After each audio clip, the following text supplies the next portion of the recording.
ये ऐसे ऑर्डर्स देता रहता है। आर्मी उस ऑर्डर्स को इम्प्लीमेंट करने में असफल रहती है। जैसे बार बार वहां के जो सोर्सेज हैं वो ये बताते हैं कि जर्नैल जिस कमरे में बैठे हुए हैं उन्हीं उसी कमरे में ये भी बैठा हुआ है और लड़ाइयाँ मतलब झगड़े हुए हैं, और उसमें ये फ्रस्ट्रेटेड हो रहा है, जर्नल से कह रहा है कि क्यों नहीं ईरान टूट रहा है और क्यों नहीं ईरान पे हमने ये कर दिया। तो वो जो एक इसके जो हॉलीवुड परसेप्शन का जो अमेरिकी फौज थी और जो रियल में अमेरिकी फौज है उसके बीच का जो वो पर्दा है वो ईरान ने पर्दाफाश। याद रखें ये सिर्फ 20% तेल का मामला नहीं है, 30% गैस का भी मामला है, और तमाम केमिकल्स और इस तरह की चीजें वहां से आती हैं जो बाय प्रोडक्ट होती हैं रिफाइंड पेट्रोलियम की।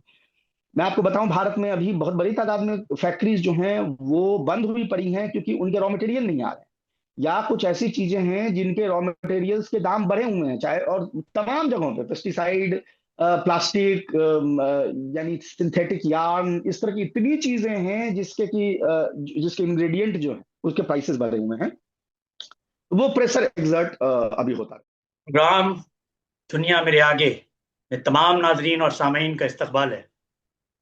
मैं हूं आपका मेज़बान सैयद खुर्रम रज़ा, कौमी आवाज़ का डिजिटल एडिटर। ये प्रोग्राम नेशनल हेराल्ड, नवजीवन और कौमी आवाज़ की जानिब से पेश किया जा रहा है।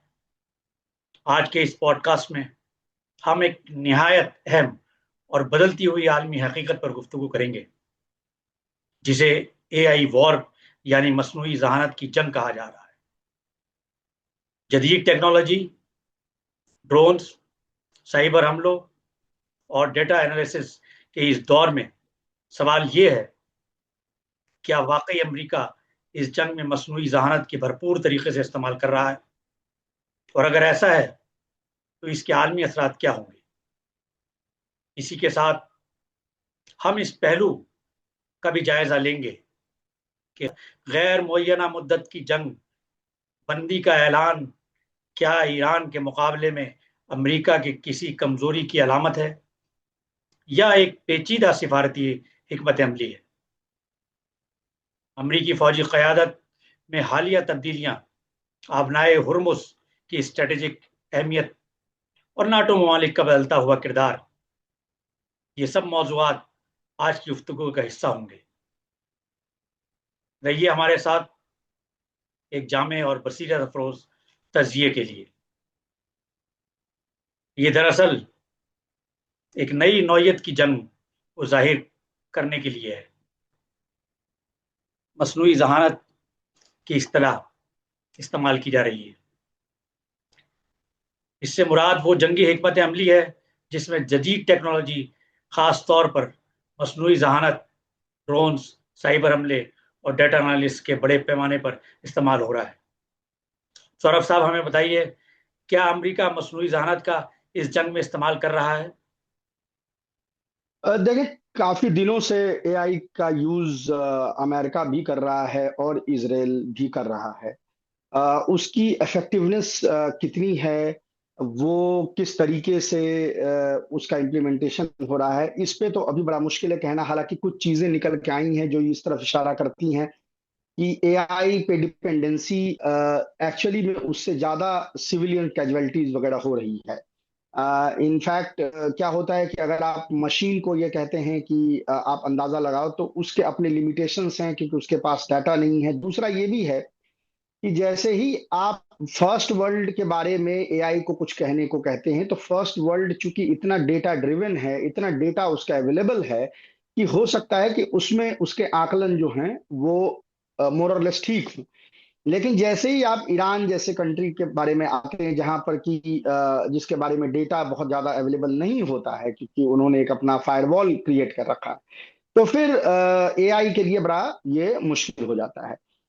दूसरा, अब इसके साथ एक पहलू ये भी है कि पहले यूएस मिलिट्री में एक डिपार्टमेंट होती थी जो हमले करने से पहले उनसे पूछा जाता है कि यहाँ पे जो हमला कर रहे हैं इसमें, यानी वो बताती थी कि इसमें सिविलियन कैजुअलिटी होगी नहीं होगी, कितनी होगी, ये हमला करना चाहिए नहीं करना चाहिए, इस तरह की चीजें बताती थी। इस हुकूमत के आने के बाद और खासकर जब पीट हेगसेथ को बनाया गया डिफेंस सेक्रेटरी, तो वो पूरा डिपार्टमेंट ही खाली कर दिया गया। तो अब ये यूएस डिपार्टमेंट में बताने वाला कोई नहीं है कि फलाना हमले में इंसानी हकूक की खिलाफ वर्जी हो रही है, नहीं हो रही है, ये मिलिट्री टारगेट है, नहीं है।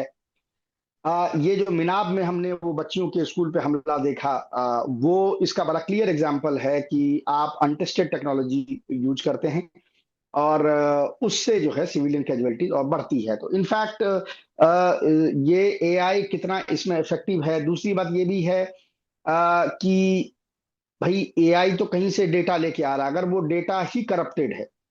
फर्ज करें कि अब किसी को ये कहा जा रहा है कि ये फलाना आदमी आईआरजीसी का है, आईआरजीसी का है, आईआरजीसी का, आपने 5 जगह इंटरनेट पे लिख दिया, तो एआई उस डेटा को लेके मानेगी कि ये आईआरजीसी का है, चाहे वो सिविलियन।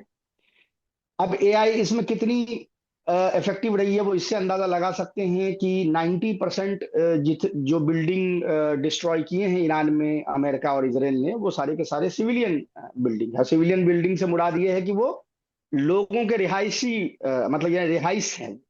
वो ये भी नहीं है कि मैं इसमें बात कर रहा हूँ कि स्कूल है या कोई फायर ब्रिगेड का ऑफिस है या इस तरह की, वो अगर मिला दें तो ये नंबर्स जो हैं वो 95% से ऊपर चले जाते हैं। तो जाहिर है कि इसमें दो चीज है, या तो अगर आप एआई पे डिपेंडेंट हैं तो ये एआई की फेलियर मानी जाएगी कि वो इनको इनमें जो है वो फर्क, इसमें फर्क करने में वो जो सक्सेसफुल नहीं है। अगर अगर एआई की बात आप करें, या इसका मतलब यह है कि आप जानबूझ के जो सिविलियन इंफ्रास्ट्रक्चर है और सिविलियन मकान है और इस तरह की चीजें हैं, सिविलियंस हैं, उस पर आप हमला कर रहे हैं। आ, आप जो किरदार अमेरिका और इसराइल का देखते हैं उसमें दोनों ही सिचुएशन ऐसी है जिसके में कोई दोहराई नहीं रखी जा सकती। यानी अमेरिका और इसराइल जो है वो कंप्लीटली जिसको कहते हैं कि कैपेबल है कि वो जानबूझ के भी सिविलियंस के का हमला करे। और अगर एआई पे डिपेंडेंसी है और ह्यूमन बीइंग पे डिपेंडेंसी कम हो रही है, तो जाहिर है, जो मैंने एग्जांपल दिया डिफेंस, उनके डिफेंस मिनिस्ट्री का, तो जाहिर है कि उसके दुष्प्रभाव जो है वो आपको नजर आएंगे। जाहिर है इस दौर में, जिसमें दौर में अमेरिका का सदर ट्रंप हो, तो ट्रंप के बयानात और जिस तरह की तब्दीलियां आती हैं उसमें एआई कहीं तक कामयाब नहीं हो सकता। जहां तक गैर मुअय्यना मुद्दत के लिए जंगबंदी के ऐलान का ताल्लुक है, ये लाजमी नहीं किसी फरीक ने किसी फरीक पर सबकत हासिल कर ली हो। अक्सर ऐसे फैसले सिफारती दबाव, अंदरूनी सियासी हालात या आलमी राय आमा को मद्देनजर रखकर किए जाते हैं। क्या गैर मुअय्यना मुद्दत के लिए जंगबंदी का ऐलान अमेरिका का ईरान के हाथों शिकस्त तस्लीम करना समझा जा सकता है, या इसके पीछे सिफारती हिकमत अमली वजह हो सकती है? कि सिफारती हिकमत अमली तो अपनी जगह पे है ही है और वो चल रही है, उसमें कोई दो राय नहीं। लेकिन वॉर कौन जीतता है कौन हारता है ये इस पे डिपेंड नहीं करता कि कितने लोग मारे गए हैं। वो इस पे डिपेंड करता है कि क्या स्ट्रेटेजिक गोल्स आप लेके चले थे और उनमें से कौन से गोल्स आपके अचीव हुए हैं, नहीं हुए। अमेरिका अपने स्ट्रेटेजिक गोल बदलता रहा। शुरुआती दिनों में आपको याद होगा, शुरू के 3 4 दिन 5 दिन जब हमले हुए, तो वो अपने गोल्स बदलता रहा। लेकिन गोल बदलने के बावजूद भी जितने भी गोल्स थे उसमें से कोई भी इसमें अचीव नहीं। डोनाल्ड ट्रंप को इस वॉर से एग्जिट चाहिए था, वो एग्जिट उसको इस सीज फायर से मिली थी फिलहाल। लेकिन दुनिया की नजर में जो शिकस्त है वो तो अपनी जगह पे है और वो उसको कोई हटा नहीं। रही बात ये इंडेफिनेटली इसको बढ़ाने की, तो अब इसमें ये भी मसला है कि ये एक सबटरफ्यूज भी हो सकता है। हम बार बार हमने देखा है कि किस तरह डोनाल्ड ट्रंप के बातों पर भरोसा तो किया नहीं जा सकता, अमेरिका पे ही नहीं किया जा सकता, तो डोनाल्ड ट्रंप तो खैर बहुत दूर की बात है। तो अगर उनके बातों पे भरोसा नहीं किया जा सकता तो फिर तो इसका मतलब ये है कि इस दरमियान में ही आपने कह दिया कि सीज फायर है और लोग उस तरफ जो है थोड़े मुतमईन हो गए, तो आपने कभी उठ के फिर से हमला कर दिया, आपने फिर किसी को मार दिया। तो वो चीजें बनी रहेगी। ईरान की तरफ से ये है कि वो बार बार आईआरजीसी हों, चाहे उनके जो सिविलियन लीडरान हों, उनके तरफ से जो बयान आए हैं उसमें लगातार ये बात कही गई है कि we have our fingers on the triggers, कि हमने ट्रिगर पे अपनी उंगलियां रख रखी हैं। ये नहीं है कि हम ये इससे कह दिया तो उसके बाद जो है हम वो एटीज हो जाएं और हम जो हैं इसके तरफ हमारा ध्यान जो नहीं। एक चीज है, दूसरी चीज ये जो नेवल ब्लॉकेड है जो ईरान के अराउंड उसने किया है, ये कभी भी दोबारा जंग का रूप ले सकती है। उसके पीछे रीजन ये है कि जैसा कल ही आपने देखा डोनाल्ड ट्रंप ने कहा कि मैं नेवी से कहता हूं कि वो जो मिसाइल बोट्स हैं उस पर वो हमला करे। अब मिसाइल बोट पे हमला करेंगे तो मिसाइल बोट आप पे हमला करेगा, आप पे हमला करेगा। अच्छा, ये भी है कि आप शिप्स पे कब्जा करने की कोशिश कर रहे हैं। अब उसमें क्या है कि जो आईआरजीसी की नेवी है वो उन शिप्स को स्कॉट कर रही है। तो ये मामला इतना मतलब वहां पे ऐसा है कि कभी भी वो एक चिंगारी जो है वो वापस से लग सकती है और ये सीज फायर जो है वो मान लिया जाएगा। मसला इसलिए भी स्ट्रांग है ये क्योंकि डोनाल्ड ट्रंप का जो जो भी उसके आइडियाज होंगे कि इन चीजों को करने से ईरान प्रेशर में आ जाएगा, वो होता हुआ दिख नहीं रहा। क्योंकि अगर प्रेशर में आना होता तो पिछले वीक ही वो जब मुज़ाकरात की बात हो रही थी तो वो पहुंच गए होते। अब वो पहुंचे नहीं हैं। अच्छा, अब आज फ्राइडे हो गया, कल वहां दोपहर तक में उनके यहाँ फ्राइडे खत्म हो जाएगा। फ्राइडे खत्म हो जाएगा तो फिर अभी 2 दिन अमेरिका की धमकी, ये सारी चीजें, क्योंकि मार्केट मैनिपुलेट करना है उसको तो। और फिर मंडे से होगा कि नहीं जी बातचीत हो रही है। तो ये चीजें अभी सिलसिला चलता रहेगा। अभी इसमें कुछ कहा नहीं जा सकता कि ये किस तरीके से मतलब ऊंट किस करवट बैठता है, ये कहना बड़ा अभी मुश्किल है। हाँ, लेकिन जहां तक स्ट्रेटेजिक गोल्स के सवाल हैं, जहां तक चिकन आउट का सवाल है, इसमें कोई दो राय नहीं है कि अमेरिका अब उस इंटेंसिटी से लड़ाई नहीं लड़ सकता जिस इंटेंसिटी से उसने लड़ाई लड़ी थी। हाँ, सिविलियन को मार सकता है, पुल तोड़ सकता है, जो उसने कही है कि ब्रिजेस हम डिस्ट्रॉय कर देंगे, पावर प्लांट हम, ये सब तो कर सकता है। लेकिन जो उसने कोशिश ये उसकी रहती है कि मिलिट्री के इस्तेमाल से, कोअर्जन टैक्टिक के से हम अपने डिप्लोमेटिक गोल्स अचीव करने, पॉलिटिकल गोल्स अचीव करने, वो यहाँ होता हुआ नजर नहीं आ रहा है। तो इस मायने में कि अगर आप देखें कि क्या स्ट्रेटेजिक गोल्स लेके अमेरिका चला था और क्या स्ट्रेटेजिक गोल्स अचीव हुए हैं, this is clearly a defeat. अमरीकी फौजी क़यादत में तब्दीलियां, जैसे साबिक आर्मी चीफ का इस्तीफा और नेवी के सेक्रेटरी का छोड़ना, इस बात की तरफ इशारा हो सकती हैं कि पॉलिसी और हिकमत अमली के अंदर इख्तलाफ मौजूद हैं, या हुकूमत अपनी फौजी क़यादत को असर नौ तरबियत दे रही है। आप इसकी क्या वजह देखते हैं? देखें, मिलिट्री का एक काम करने का तरीका है। अब वो चाहे वो जितनी भी हेटेड मिलिट्री हो, अमेरिका की ही मिलिट्री क्यों ना हो, उसमें एक उसका एक तरीकेकार होता है, एक प्रोटोकॉल होता है, एक एसओपी होता है, स्टैंडर्ड ऑपरेटिंग प्रोसीजर होता है। अब डोनाल्ड ट्रंप और उसके जो गुर्गे हैं जितने भी हैं, वो उनसे तो इस तरह की कोई तवक्कुआत हम नहीं रख सकते कि वो किसी प्रोटोकॉल को, वो किसी नियम को, वो किसी जो आप कह सकते हैं कि कोई एक जो मुअज़्ज़िज़ मुआशरे के जो कुछ नियम होते हैं उसको कोई कुछ फॉलो करेगा, इस तरह की कोई चीज जो है वहां होती नहीं है। अब वो उसको उसी तरह से चलाना चाहता है जिस तरह से डोनाल्ड ट्रंप ने अपना कसीनो चलाया होगा, या जिस तरह से उसने अपना रियल एस्टेट का धंधा चलाया होगा, उसी तरह से वो देश चलाना चाहता है। अब मसाइल मसला ये है कि ये जो फौजी किस्म के लोग होते हैं, ये फेक ही सही, लेकिन एक अपना एक इसमें नेशनलिज्म वाली एक चीज तो होती है कि वो हम तो देश को ऐसे देखना चाहते हैं। उनके अपने ख्यालात में जो अमेरिका का जो एक मकाम है वो तो बड़ा ऊपर है, हमारे आपके ख्यालात में हो ना हो। तो वो टकराव यहाँ पे होना बिल्कुल मुनासिब है। दूसरा ये है कि डोनाल्ड ट्रंप का आइडिया जो मिलिट्री का है वो हॉलीवुड से मुतासिर है। ये उसी तरह से है जैसे हमारे लीडरान का आइडिया जो है वो बॉलीवुड से मुतासिर है। तो फौज का आइडिया जो है अगर आपका हॉलीवुड से मुतासिर होगा तो आपको सही में लगेगा कि बस आपने फौज भेजी और ईरान पर कब्जा हो गया और हम पीट के आ गए और ये हो गया। अब ये ऐसे ऑर्डर्स देता रहता है, आर्मी उस ऑर्डर्स को इम्प्लीमेंट करने में असफल रहती है। जैसे बार बार वहां के जो सोर्सेज हैं वो ये बताते हैं कि जर्नैल जिस कमरे में बैठे हुए हैं उन्हीं उसी कमरे में ये भी बैठा हुआ है और लड़ाइयाँ मतलब झगड़े हुए हैं, और उसमें ये फ्रस्ट्रेटेड हो रहा है, जर्नैल से कह रहा है कि क्यों नहीं ईरान टूट रहा है और क्यों नहीं ईरान पे हमने ये कर दिया। तो वो जो एक इसके जो हॉलीवुड परसेप्शन का जो अमेरिकी फौज थी और जो रियल में अमेरिकी फौज है, उसके बीच का जो वो पर्दा है वो ईरान ने पर्दाफाश कर दिया है। अब मसला ये है कि उसको ये रिकॉन्साइल नहीं कर पा रहे हैं। ये वैसे ही होता है जब आपको इमीडिएट पता चलता है कि कैंसर है तो इनिशियली आप 2-4 दिन उसको मानने से इनकार कर देते हैं, भाई हमको कैसे हो सकता है। वो एक 5 फेजेस ऑफ ग्रीफ वो कहा जाता है, उसमें पहले फेज पे अभी ये है। तो रिकॉन्सिलिएशन अब इसकी हो रही, तो अभी ये कोशिश ये कर रहा है कि अच्छी अच्छी चीजें सुनता है। वो जर्नैल जो इसको ग्राउंड रियलिटी बताते हैं उसको हटा दे रहा है, उसके बदले अपने पिट्ठू या उस तरह के लोग जिनका कोई इसमें लेना देना नहीं है उनको लाता है। वो वही चिकनी चुपड़ी बातें कहते हैं जो इसको पसंद है सुनना। तो ये इसने एक विशियस साइकिल अभी क्रिएट कर दिया। अच्छा, वो जो फिर चिकनी चुपड़ी बातें सुनता है तो फिर उसी हिसाब से फिर हिकमत अमली भी वही होती है, तो फिर जाहिर है कि रिजल्ट भी वैसे ही आते हैं। तो हम अमेरिकन मिलिट्री के टॉप एचेलॉन में ये फ्रैक्चर देखते आए हैं। दूसरी तरफ ये ना भूलें कि अब अमेरिका में जिस तरह से इसराइल का जो उसके सितारे जो गर्दिश में गए हैं, वहां पे जो जनरल जनता में जो उसकी इमेज का बीटिंग हुआ, it has percolated to army.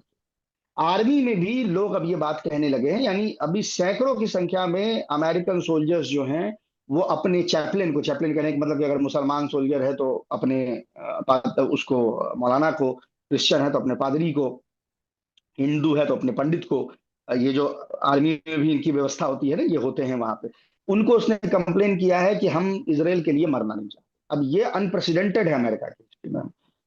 हो रही संख्या में हुए होंगे, 100, 50, 150 ही हुए होंगे, लेकिन आज तक एक या दो भी नहीं होता था। तो ये चीजें आर्मी के अंदर वो जो फ्रैक्चर है वो साफ नजर आ रही है। हाँ, बट क्या इसका मतलब है कि आर्मी वहां बिखर रही है? नहीं बिखर रही है, क्योंकि सबके सब जेनोसाइडल, उसमें कोई इख्तलाफ नहीं है, जेनोसाइड करने में कोई इख्तलाफ नहीं है, जेनोसाइड करने के तरीकेकार में इख्तलाफ है। तो आप ये कह सकते हैं कि रेजीम चेंज ईरान में करने के लिए डोनाल्ड ट्रंप निकले थे, लेकिन ये आईआरजीसी के रेजीम चेंज के जगह जो है अमेरिकन आर्मी का रेजीम चेंज हो गया है, और तमाम बड़े उसके जो अफसरान हैं वो या तो बदल दिए गए हैं या बर्खास्त कर दिए गए। सौरभ साहब, ये बताइए कि आबनाए हुर्मुज इस तनाज़े में इंतहाई अहम है, क्योंकि दुनिया की बड़ी मिकदार में तेल इसी रास्ते से गुजरता है। इस पर कंट्रोल दोनों फरीकों के लिए माशी और अस्करी बर्तरी का जरिया बन सकता है। क्यों चाहते हैं इस पर दोनों फरीक अपना कंट्रोल? देखिए, ईरान तो कोई इस पर अपना कंट्रोल नहीं चाहता था। ईरान, ये तो खुला हुआ था, चीजें आ रही थी जा रही थी। ईरान को जबकि राइट्स था, उसने जो यूएन का जो फ्री पैसेज का लॉ है उसका, वो उसने उसको रेटिफाई नहीं किया पार्लियामेंट। और जो बाकी हिस्सा बचता है वो या तो ओमान के टेरिटोरियल वाटर में आता है या ईरान के टेरिटोरियल वाटर में आता है। 12 नॉटिकल माइल, 12 नॉटिकल माइल तकरीबन 20 किलोमीटर होता है। और उसकी पूरी की पूरी चौड़ाई जो है अपने पतली जगह पे जहाँ पे है वो 32 किलोमीटर की। तो या तो ईरान के हिस्से में हुआ या वो ओमान के हिस्से में हुआ। हाँ, ईरान जरूर उसको एज ए इंस्ट्रूमेंट यूज कर रहा है, और ये बात उसने पहले से कह रखी थी कि ऐसा होगा तो हम ऐसा करेंगे। अगर होर्मुज का मामला नहीं होता तो ये सीज फायर ना होती, ईरान के सिविलियंस को मारता रहता है अमेरिका, हमला करता रहता। यानी वो उसका प्रेशर पॉइंट है और ईरान उस प्रेशर पॉइंट को यूज कर रहा है। जब उस प्रेशर पॉइंट को यूज कर रहा है तो जाहिर है कि उससे रिलेटेड जो पैसे हैं, यानी उसको मोनेटाइज करने की कोशिश और ये सारी चीजें जो हैं वो डिमांड का हिस्सा होंगी, क्योंकि मैक्सिमलिस्ट डिमांड जो है वो अमेरिका भी करता है। अगर आप मैक्सिमलिस्ट डिमांड से उसको टारगेट नहीं करेंगे तो फिर आप बार्गेन नहीं कर पाएंगे। भाई, सब्जी वाला अगर आपको 20 रुपए का कह रहा है कि हम परवल आपको दे रहे हैं, आपने कह दिया 10, तो फिर तब जाके कहीं 12-14 पे बनेगा ना। अगर आप अपने 12-14 ही कहा तो आपको आपकी जो बार्गेनिंग पावर होगी वो तो सब्जी वाले के बार्गेनिंग पावर के पास पहुंच जाएगी, उसके पॉइंट के पास पहुंच जाएगी। तो यहाँ ये चीज देखने को मिल रहा है। हाँ, ये जरूर है कि जब ये वेपन यूज कर दिया गया तब ईरान को ये अंदाजा हुआ कि भैया हॉर्मुज वेपन तो न्यूक्लियर वेपन से ज्यादा इफेक्टिव है। तो न्यूक्लियर वेपन की तो मतलब कोई जरूरत नहीं है, इसी को यूज करके अगर हम अपने गोल्स जो अचीव कर सकते हैं, पॉलिटिकल गोल्स अचीव कर सकते हैं, तो फिर क्या जरूरत है किसी और की। तो वो चीज बिलेटेडली उसको रियलाइज हो रहा है। अच्छा, याद रखें ये सिर्फ 20% तेल का मामला नहीं है, 30% गैस का भी मामला है। और तमाम केमिकल्स और इस तरह की चीजें वहां से आती हैं जो बाय प्रोडक्ट होती हैं रिफाइंड पेट्रोलियम की। मैं आपको बताऊं, भारत में अभी बहुत बड़ी तादाद में फैक्ट्रीज जो हैं वो बंद हुई पड़ी हैं क्योंकि उनके रॉ मटेरियल नहीं आ रहे हैं, या कुछ ऐसी चीजें हैं जिनके रॉ मटेरियल्स के दाम बढ़े हुए हैं, चाहे और तमाम जगहों पे पेस्टिसाइड, प्लास्टिक, यानी सिंथेटिक यार्न, इस तरह की इतनी चीजें हैं जिसके इंग्रेडिएंट जो है उसके प्राइसेस बढ़े हुए हैं। वो प्रेशर एग्जर्ट अभी होता रहेगा। नाटो ममालिक उमूमी तौर पर अमेरिका के इत्तेहादी हैं, लेकिन हर मुल्क का अपना मफाद भी होता है, इसलिए इनका किरदार मुकम्मल यकसा नहीं होता। कुछ ममालिक खुलकर हिमायत करते हैं, जबकि दीगर मोहताज सिफारती रवैया अख्तियार करते हैं। वो कौन से नाटो ममालिक हैं जो अमेरिका की इस जंग में हिमायत करते नजर आ रहे हैं, और कौन से इसकी मुखालफत में हैं? देखिए, 100% हिमायत करता हुआ तो कोई नजर नहीं आया। उसका रीजन ये है कि इलीगल वॉर है। अगर आप इलीगल वॉर का हिस्सा बनेंगे, अमेरिका आईसीसी का सिग्नेटरी नहीं है, वो तो बच भी सकता है, लेकिन आप उसके चंगल में आ जाएंगे, क्योंकि आपने खुद ही बनाया है इंटरनेशनल क्रिमिनल कोर्ट, यूरोप का ही कोर्ट है ना वो। लेकिन हाँ, जैसे बल्गारिया ने काफी अपने जो है एयरपोर्ट्स वगैरह अमेरिका को दिए, बाद में यूके ने भी दिए हैं। लेकिन जैसे नॉर्वे है या स्वीडन है, या जैसे बेल्जियम है, स्पेन है, ये मुखालिफ रहे हैं। हंगरी साथ देता रहा है, पोलैंड। अब कुछ जगह ये भी है कि कोई भी 100% साथ नहीं। अब पोलैंड से उन्होंने कुछ मांगा, सरफेस टू एयर मिसाइल्स, उसने मना कर दिया।